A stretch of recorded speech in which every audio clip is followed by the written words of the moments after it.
Today we have an incredible panel, fabulous panelists, and an extremely important topic. When we're talking about the fourth industrial revolution, particularly technologies around artificial intelligence, we'll be talking about how AI has grown, the areas where it's actually led to extraordinary innovation during the pandemic, the areas where maybe it's underperformed. We're going to talk about private-public partnerships, which this panel is particularly appropriately designed for, and we'll also be talking about climate change. The other day at the World Economic Forum, John Kerry mentioned, discussing something Bill Gates had said, that we might need a technological miracle to get out of the climate change catastrophe. So we'll see where we are, where progress is right now. So, fantastic panel, big conversations, great topic. Let me introduce the panelists. We'll get going. Remember, you can ask your questions. They'll be fed to me through the Zoom chat, and I will ask the panelists them. So, starting off with Ivan Duque, he is the president of Colombia. He's been the president since 2018, a member of the Democratic Center Party. He's been a major proponent of developing the tech sector in Colombia. Under his leadership, the Colombian government published a draft framework for ethical AI in November of last year. And I just learned in the green room that he's all in favor of getting an edition of Wired in Colombia, which I take as a very, very good sign. Oyvind Eriksson is the chief executive officer of Aker. Been running that amazing company for a while, and in partnership with the World Economic Forum, the Aker Group has been instrumental in the development of Norway's Center for the Fourth Industrial Revolution, the Ocean Data Platform, which is a collaborative data sharing platform to which data from 220,000 marine research expeditions since 1890 have been uploaded just in the past year. Brad Smith is the president of Microsoft. He's been at Microsoft in a range of roles for over 27 years. You've probably seen him on Davos panels before because he is absolutely fabulous on every panel. He became president in 2015. He leads leads a team of more than 1,400 business, legal, and corporate affairs professionals in 56 countries. And he's president of a tech company that has a great valuation because it actually sells products, not because the stock has been pumped up on Reddit. Julie Sweet is the chief executive officer of Accenture USA, and my favorite fact of all my panel introductions, she is ranked first, not second, not third, not ninth, she is ranked first on Fortune's list of most powerful women for 2020. So an amazing panel, fabulous conversation ahead. Let's get going. President Duque. I read an interview recently you did with the Council on Foreign Relations from October, where you talked about the importance of technology and the importance of AI in helping Colombia's economy recover from COVID and grow whenever we are finally finding our way out of this catastrophe. So tell me the areas where you expect to see the most interesting growth and what you expect to happen. And let's get going there, and then we'll dig into some of the complex debates around this. President Well, thank you so much, Nick. It's a great honor for me to be in this panel, and I also welcome the presence of such a distinguished group. Let me try to frame what we are trying to accelerate in Colombia. The first thing is we believe technology has to be the driver of building back better. And we also believe that this is the right avenue to provide human capital next frontiers. So how do we do it? The first thing is we have to build smart regulation. So we have combined regulation for entrepreneurship and technology. On entrepreneurship, we decided to have no income tax for the first 6 years for technology entrepreneurs with a minimum amount of investment and a minimum amount of jobs to be created. We also developed regulation for fintech, GovTech, education technology, and health technology. And we have become leaders on financial inclusion using digital technologies. The third element is we have to train the human talent. And that's why we launched a program to train 100,000 programmers by August 2022. And we also are thinking on smart infrastructure. And that's why our plan is to have by August next year, 70% of all the Colombian population with fast speed internet. And we are providing fast speed internet to communities that have not had access to technology. And last but not least in the element is the ethical framework. We were the first Spanish-speaking country to open a fourth industrial revolution with the World Economic Forum. And we are now putting in place the ethical framework for AI. That means we have to value AI for the privilege it brings to the whole world, but at the same time, we have to be clear that managing information and managing algorithms need to be aligned with an ethical framework so that information is used for the best purpose. And I should mention that the next step where we want to get is also to combine all these technologies with the evolution of the creative industries in Colombia. We have now the most competitive framework for audiovisual, for digital animation in Latin America. If we combine all these elements, we want to make Colombia the Silicon Valley of Latin America so that every single investment in technology, when it looks to the region, sees Colombia as the first choice. And I'm glad that Brad Smith is also joining us today, because one of the elements that we're trying to push very hard is to have data analytics centers. Microsoft opened one in Chile. We want to be the next in the region. And we already have Amazon Web Services doing big investments in Colombia. Accenture is also working on AI technology. So I believe Colombia today is the most competitive place in the region because we have combined the regulation, the entrepreneurship framework, human capital, and last but not least, we're putting also resources in terms of venture capital and in terms of supporting capital to entrepreneurs in the technology sector all over the country. That is a fabulous answer, and I guess Brad, you were named there. So let me ask you the follow-up, which is: will Microsoft be moving to Colombia?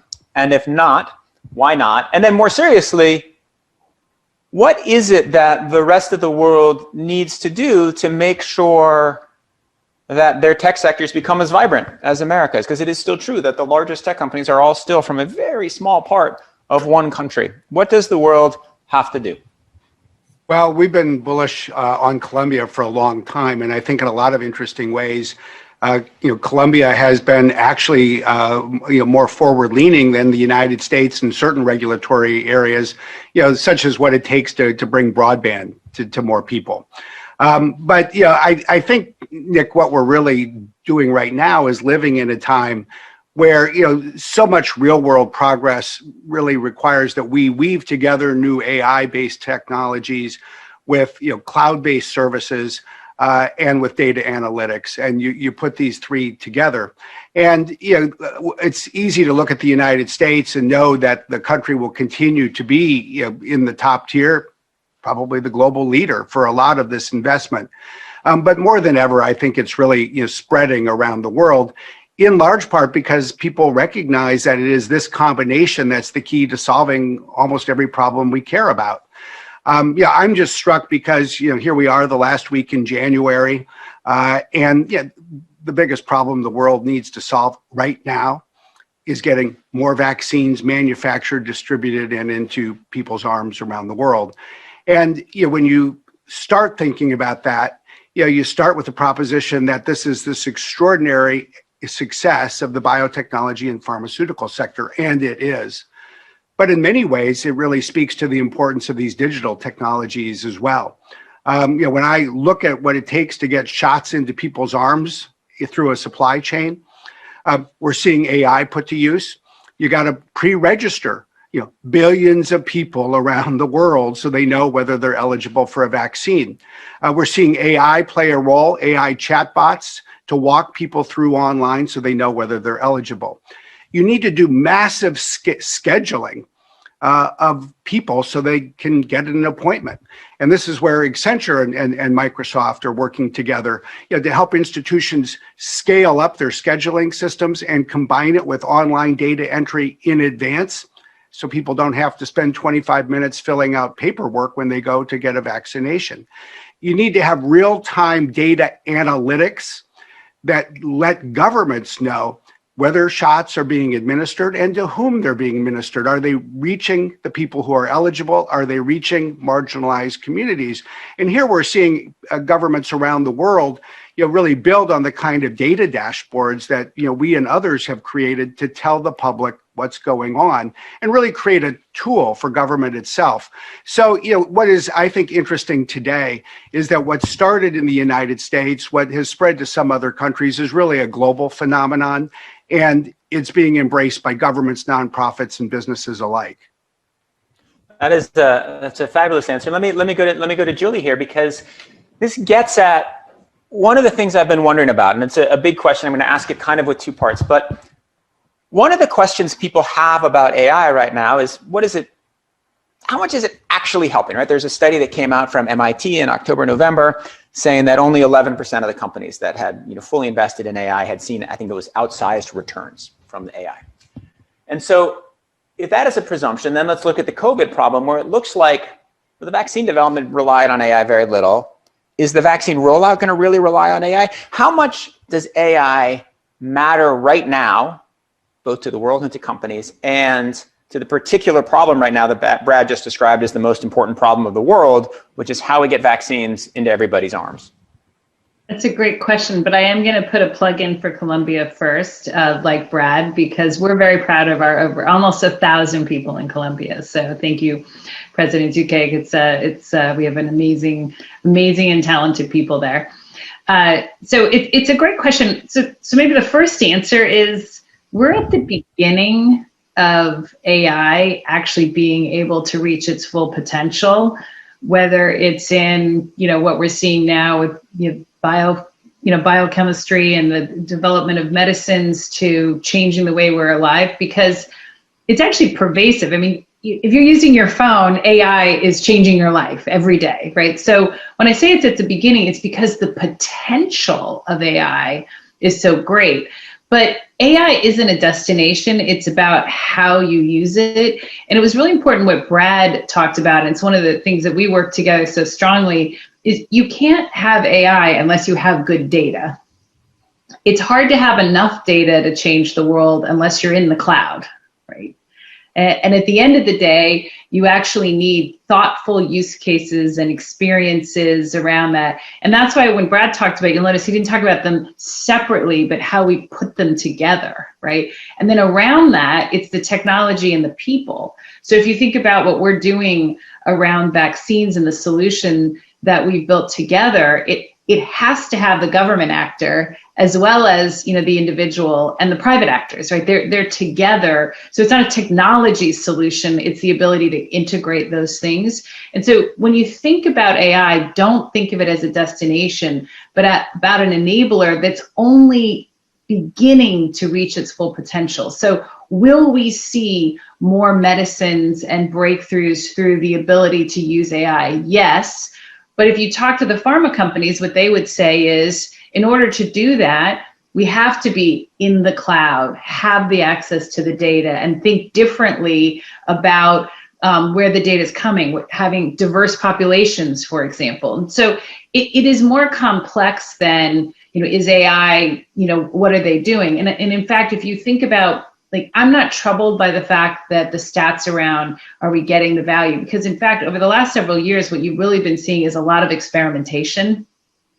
We're at the beginning of a decade where that experimentation is now starting to reach scale and having an impact.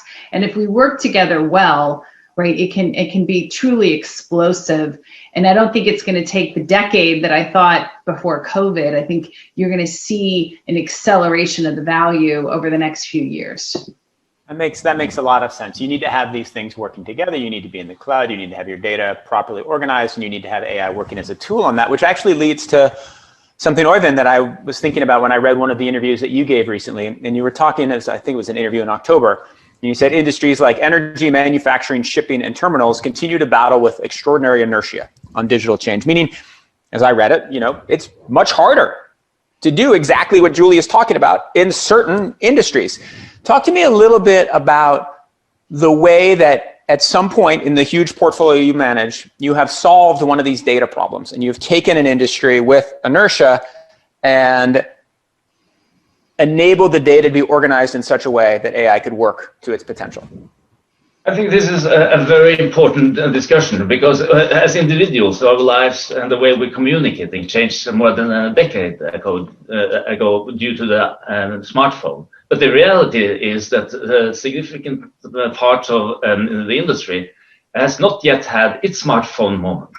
And the main reason why we have not been able to take full advantage of new digital tool is exactly what was described, that the data are still locked in silos, in separate systems, and very hard to liberate and hard to contextualize and make available to take full effect of AI and other applications.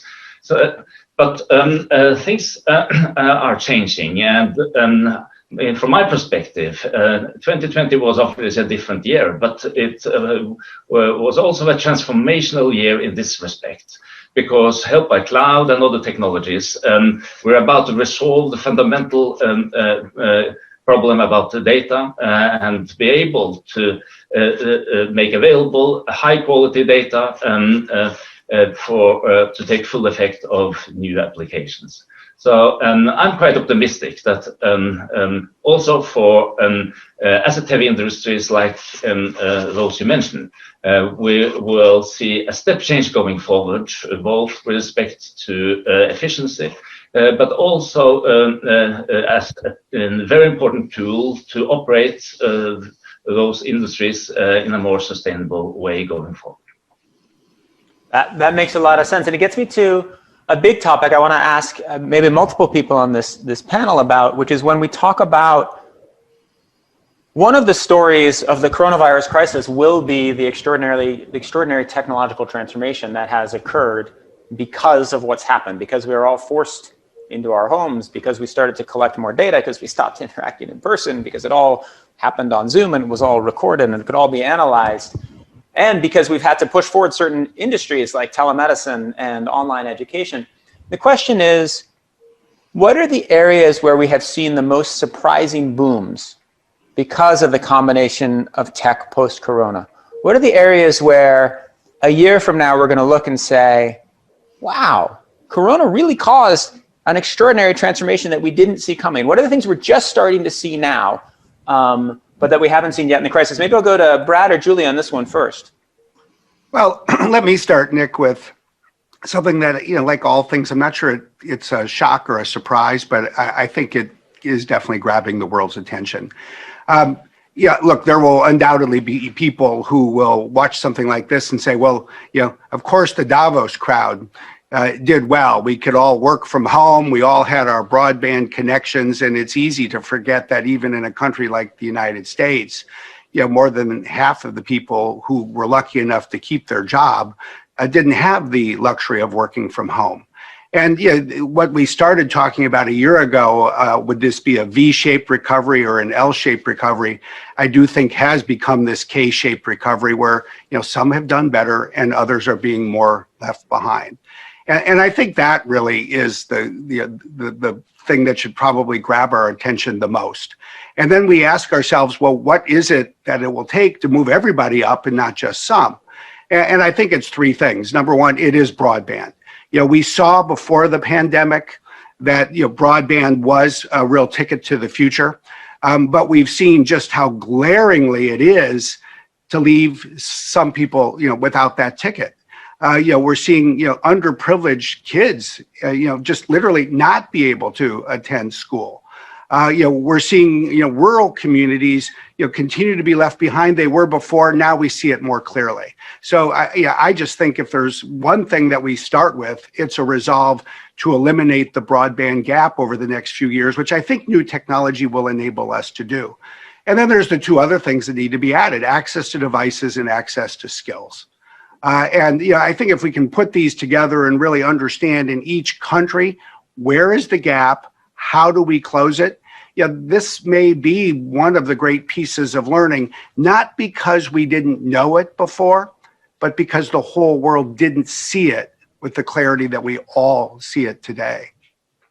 President Duque, have you seen signs of a K-shaped recovery in Colombia, and what are you doing about that? Well, Let me try to connect both questions, Nick. On the one hand, I think we have reached important levels of recovery, although there's still much to go. I think the economy was badly hit. We ended up 2019 with the biggest economic growth in the last 5 years, and we grew above the regional average, world average, OECD average. But definitely, I think we're expecting a negative growth of minus 6.7 maybe in 2020.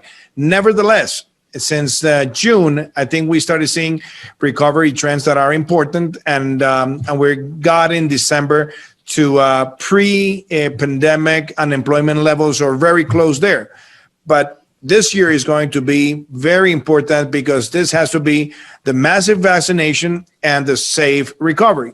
But I think you mentioned something very interesting in your previous question. Which are the sectors that you think are accelerating? I remember Richard Haas saying that this is going to be the acceleration of history. In Colombia, I'm going to mention 4 that are really making a big change. The number one, financial inclusion through fintech. Since we had to put together programs to get to the poorest of the poor in a fast way, we did it through technology. And we got to more than 3.5 million families that never got a transfer from the government to attend this circumstance. That was very important. The second element is now you see all the banks moving to more digital wallets. So this is going to be the time of fintech. And we're having new fintech investments in Colombia from banks that were created all over Latin America, basically digital, and they're starting to compete. And that competition, I think, is going to create more smart products for the citizens. The second thing is telemedicine. We passed from 400,000 consultations to millions of consultations that are done right now through internet. So the managing of the system, the information in the system, the way doctors can connect to people that are in far places of the country, it's very important, and that's going to be a massive acceleration. Number 3 is education, but I also want to put a red light here. Yes, it's very important that we have moved to more virtual education, but we have to acknowledge that for the sake of mental health of children, there has to be an alternancy. There has to be presential education and virtual education. I obviously believe that the virtual component is going to make a dramatic change, and is going to change also the habits of parenthood. And we all have to learn from that. But it's very important that the acceleration of education technology also has to be based on a balance with presential education. And last but not least, I also believe that cybersecurity is going to have the fastest acceleration ever, because we're transferring more information, we're having more meetings, we're transferring sensible information, we're having access to databases. So I think this is going to be the major acceleration of cybersecurity. And that's why in Colombia, we have decided to launch a public policy on cybersecurity.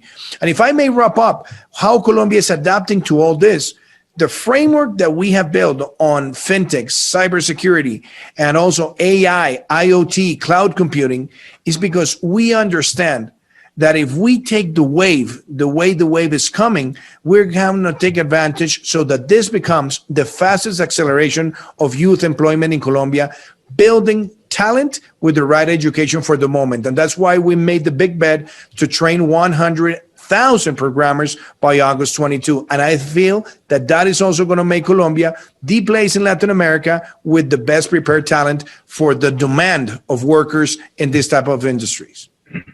Wonderful. Well, you know, the question about education at home is one that maybe made evident to everybody watching this panel, because my 3 children are here, and the 10-year-old has a trombone class shortly. So if you hear a trombone, that's what's going on. So, Julie or Oyvind, let's do a follow-up on this, which is, so President Duque just mentioned 4 areas: fintech, cybersecurity, telemedicine, online education as areas where he's seeing spectacular growth, where he expects to see continued spectacular growth. Are there others besides those 4? Have you seen surprising, interesting areas of growth that will be important as we recover from the COVID catastrophe? I mean, do you want to go first? Yeah, I'm happy to start. I think what we have been through the last year has changed the way business leaders look upon risk and risk management, also by application of new software technology. And being responsible for a large industrial group like Aker, I'm pretty sure that remote operations and mitigation by digital tools of different risk factors will be a high priority going forward than what it has been in the past. I also think that industry at large will make a step change with respect to application of software solutions and AI in order to mitigate risk at large. So I'll make my prediction. So back in 2013, we were the first company to say every business would be a digital business. And Brad will remember that. We CIOs argued, industry said you're crazy. You know, today we were already headed there, but COVID made very clear, right? Technology is the lifeline, every business, and you hear it in every discussion we, really had here, right? So my next prediction is that sustainability is the new digital. And this wasn't obvious when the pandemic hit. You'll remember at the WEF, we were talking about, will we have a setback because we just come off of DAVOS in that last January with sustainability in the broad sense, from climate to inequality to, reskilling and privacy. And people were worried that the economic impact would mean that people wouldn't spend, et cetera. And I think you're seeing the exact opposite.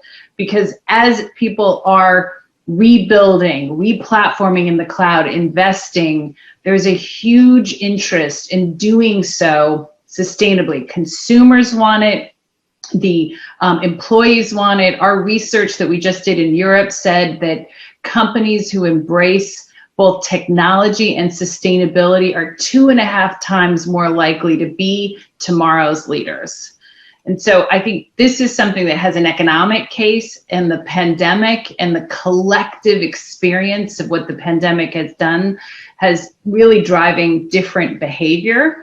And so I'm very hopeful that when we have this dialogue in 2025, that we'll be talking about how that every business is a sustainable business. And certainly if you look at what Aker and Microsoft have been doing for years, this is part of your values. This is something you've already been embedding it. But just to give you one quick stat, 1.5 years ago when we talked about artificial intelligence, our research said 60% increase in spending and only 3% of companies were actually reskilling their people. And our strategy today, which is around creating 360-degree value and helping companies reskill, we're having a totally different conversation post-pandemic. So every business, sustainability is going to be the next digital, and every business will be a sustainable business.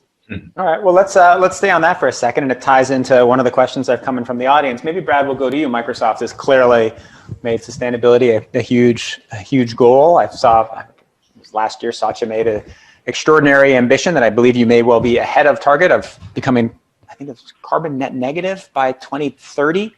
I mean, just a tremendous goal that I think will probably hit ahead of schedule.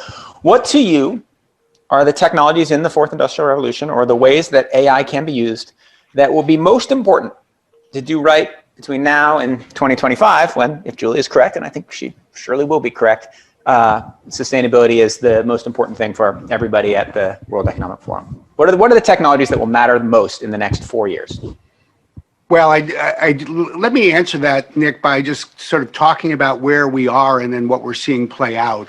I think the ocean data platform that Aker has been championing and that we've been supporting with the WEF is one key example of just how you're using data and AI to streamline ocean shipping routes, or we're seeing other projects to stop illegal fishing. But let's talk about climate and carbon for a minute. We just released our 1-year update this morning, and to me, there were 2 things that were most notable about it in terms of learning. First, we showed that at Microsoft, we had reduced our carbon emissions by 6% over the past year. And to me, there's a recipe that has clearly emerged for what it takes to help the world, especially businesses, reduce carbon emissions. It's economic incentives that I think in part are coming from what Julie described. I mean, I think the full weight of capitalism is being put behind the drive to reduce carbon. The second is standardized measurement. We need a global, objective, accepted standard for how people measure carbon emissions. And the third is technology-based measurement systems. That in some ways, starts with IoT-based devices, but does, ladder up to the kind of data analytics so that we know and can provide on an audited basis for every company whether progress is being made. So that's how I think we reduce carbon emissions. But the second thing we need to do, I think, is even more daunting. We need to build a new market that doesn't exist today and an industry that doesn't exist today for carbon removal. The other thing we announced today is that we purchased 1.3 million metric tons of carbon removal around the world. This is the largest purchase that any company has ever made. It's a giant leap, and yet it is simultaneously, like the first step of an infant. We'll look back and say, oh my gosh, this was the smallest step we could have imagined. But what it really shows is we need to build a marketplace where those who want to build an industry to remove carbon from the atmosphere and put it under the ground or increase carbon in the soil, can go out and do it. They can sell that service. Others can buy it. And that too, it needs standardized measurement. It needs data analytics everywhere. It needs auditable standards. But frankly, the other thing it needs, and AI, I do believe, will play a part in this, is it needs massive invention. Invention specifically in carbon removal technologies. 99% of what we're removing this year is really nature-based and blended solutions. Just a modest part, is technology-based, like direct air capture. And this is the industry that we have to have by big global standards by 2050. And I think it's an area where we're going to need government investment in basic research to advance. That makes a lot of sense. It's something that we've been trying to cover as much as we can in Wired. My only disagreement with that, Brad, is I'm not sure the full weight of capitalism is behind sustainability. Maybe half the weight of capitalism. I'll reach halfway. All right, we have a series of fabulous questions from the audience. I'm going to read one from Mukesh Dalal, who is the Chief AI Officer at Stanley Black & Decker. Mukesh asks, a question for all panelists.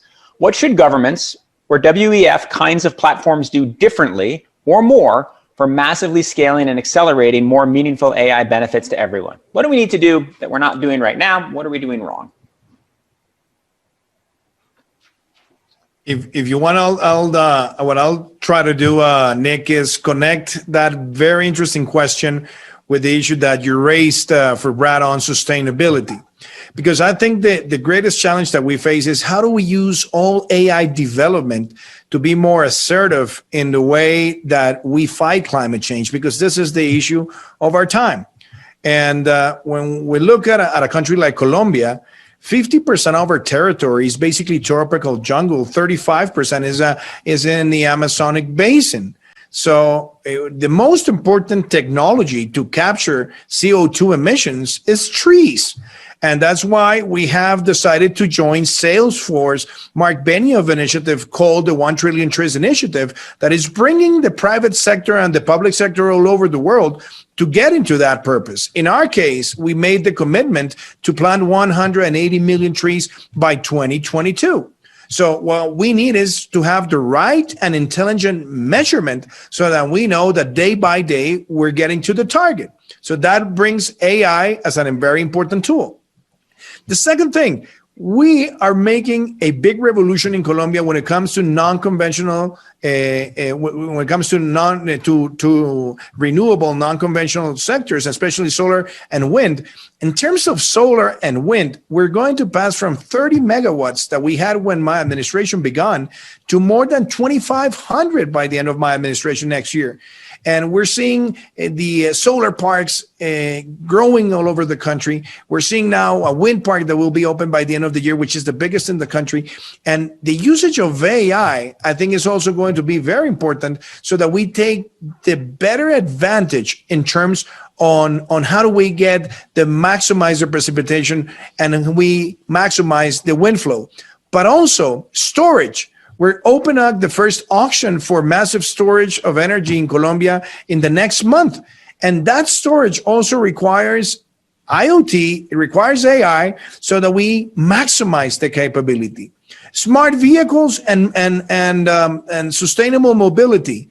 We have in the year of the pandemic, where the beginning began in 2020, thanks to the electric car bill that we approved, the sales of electric cars grew by 80%.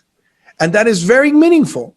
And something that I have been pressuring in a good way is how do we connect the massive conscience of reducing individual carbon footprint? How do we can use technology so that we measure if we're doing it correctly individually? Because we're talking about reuse, recycle, circular economy, but having the right data and the right measurement is going to be very important. So linking all this with the question that you raised from the audience, we have to see what's the goal by 2030. Colombia has said we want to reduce by 51% our CO2 emissions, and we want to get to carbon neutrality by 2050. Technology is going to be the right instrument to measure all this. And maybe what's still to be built is how do we get from the individual measurement of our own footprint, carbon footprint, to understand how massively we can monitor the information day by day so that we really meet the target by 2030. Great. A very good audience question that ties together. Or Brad, did you want to jump in there? Well, I would just say also to answer the question, just real briefly, I think there's three things that every government can and should do on AI. One, build on Julie's point, open up data sets so your own people and companies have access to public data to build on. Two, invest in digital skilling programs, especially at the higher education level for AI, so that your own people will have the skills to go to work and get the jobs that are being created. And three, build on what the president said earlier, have high ethical standards as a country and enact laws that will put safeguards and guardrails around AI. The WEF itself is doing some really important work in this space. And I think the time to address this is now, when it is, as Julie said earlier, the early days of AI. I'm going to add 4. Protect and support your journalists who will help hold companies to account and make sure that everybody is following up on their commitments. We have a great audience question that I'm going to tweak slightly and direct towards Julie, which is, the company comes from Lauren Pfeiffer, Global Shaper, SF. Do the companies you work with have best practices for training AI-powered systems in a climate-friendly way? Large models are requiring more power for training, so how can we offset this? Set up training facilities and geographies with eco-friendly energy policies? That's a great question. Ties together a couple of our big themes. Yeah, I mean, I probably approach it slightly differently. So where I think we are in companies right now is that there's commitment, but there's not yet enough linkage with those in the company who truly understand various sustainability issues and the business runners, right? And so, for example, in supply chain, you have supply chain massively disruptive in the pandemic, lots of investment accelerated in things like data and analytics. You can, when you invest that to better run your supply chain, build in data sets and algorithms that will allow you to identify human trafficking and child labor, right? But oftentimes those who care about those things, right, are not the same ones who are making the decisions and understanding how quickly they're going to do and seeing the art of the possible. And so it's a great question because it's really about embedding what we call responsible business into every part of the business. And so for example, now at Accenture, when we are creating new offerings and solving industry problems, we specifically look at, is there a reskilling opportunity? Is there a sustainability issue? And how would we embed it? When we do cost takeout, which is obviously very popular now. We don't just say, here's how you reduce your energy costs, here's how you can switch to renewables at the same time. And so my message to companies around the world, and particularly CEOs, is the only way that we'll do this faster is if you bring those parts of the company together. It is something, again, that my fellow panelists have done really well at their companies, because they think about sustainability as a part of their business today. It's both a part of the competitiveness, but it's embedded. But that's where there's a long way to go. And it's one of the reasons we switched our strategy to say we're going to bring this, so we bring the question at least in everything we do. I think you went on mute, Nick. President Duque. No, something briefly that I just want to, put in the table to pick everybody's brains here. And it's a concept that we are launching with the World Economic Forum, and it's the concept of biodiverse cities, which are cities that get to protect biodiversity and that are pretty much aware on all the efforts that the private sector, the public sector, and individuals have to commit. And I consider that the usage of technology in terms of being able to measure and to protect and to connect objectives for 2030, for 2050 or earlier in terms of carbon neutrality, I think is going to be very important. I want to put that concept because with the private sector, I think we can accelerate this process.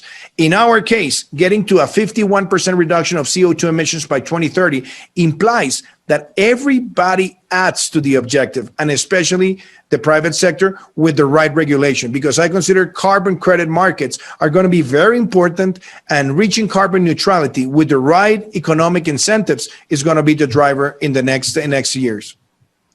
Oyvind, do you want to follow up on that, on how your thinking about sustainability has changed in recent months? I know this is something that you've spent a lot of time on. I fully agree with the president, what the president now said about the price on carbon. But in Norway, the government put $200 per ton as a price of carbon going forward. And the immediate reaction in the business society was, how can we turn that into an incentive to fast track technologies and solutions which can reduce emissions? So it had an immediate effect, despite the fact that the $200 per ton will be built up gradually up to 2030. So in addition to that, I think this question about sustainability is obviously a very broad and a big issue. But if you break it down and make it a part of your company culture, my experience is that it's really a motivating factor for each and individual employee. And that's what has created a lot of results already in our group. Last but not least, don't underestimate public-private collaboration. And we have already some great examples in the Center for the Fourth Industrial Revolution, both in Colombia, as the president said, and in Norway, where we're collaborating with Microsoft and other partners.